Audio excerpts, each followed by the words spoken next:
জঙ্গিপুর মহকুমা হাসপাতালের মর্গে হঠাৎ করে সমস্ত পুলিশ আধিকারিকগণ হাজির।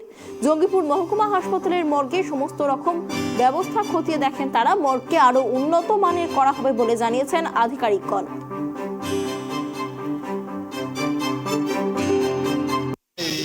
মর্গের একটা মিটিং ছিল, সেখানে আমাদের এসডিও প্রতিনিধি ছিলেন, ডেপুটি ম্যাজিস্ট্রেট ছিলেন, আইসি ছিলেন, এসডিপিও সাহেব ছিলেন, বিডিও সাহেব ছিলেন, সুপার সাহেবও ছিলেন, আমরা সব, তারপর পিডব্লিউডির ইঞ্জিনিয়ারও ছিলেন। এটা একটা মিটিং করে আমরা এটা ভিজিট করতে এলাম, দেখলাম কী কী করতে হবে সেই জিনিসগুলোকে আমরা একটা এস্টিমেট করে পাঠাবো যাতে খুব তাড়াতাড়ি হয়। যেহেতু কুলিং সিস্টেমটা খারাপ হয়ে গেছে সেহেতু গন্ধে আর টেকা যায় না।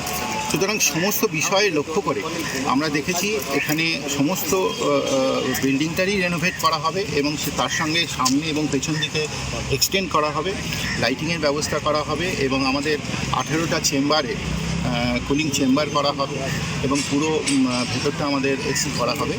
এছাড়াও ডাক্তারদের বসার জায়গা, আমাদের যারা অফিসিয়ালসরা আসবে তাদের বসার জায়গা, বা কোনো পেশেন্ট পার্টিদের বসার জায়গা, বা কোনো এমন কোনো হলো যে কোনো রিনাউন্ড পার্সন দেখতে এলেন, তার মনে হয় হয়তো এমএলএ এমপি বা অন্যান্য কোনো রিনাউন্ড পার্সন এলেন, তাদের জন্য আলাদা একটা বসার জায়গা। আমরা সমস্তটা পিডব্লিউডির ইঞ্জিনিয়ারদের সঙ্গে কথা বললাম, ইলেকট্রিক্যাল এবং সিভিল দুটোই উপস্থিত ছিল, তাদের সঙ্গে কথা বলে তারা একটা ছক কষবে, একটা ড্রয়িং কষে তারা আমাদের আবার একটা মিটিং করে সেটাকে পাস করিয়ে আমরা সেটা হায়ার অথরিটিতে পাঠাবো ফর অ্যাপ্রুভাল।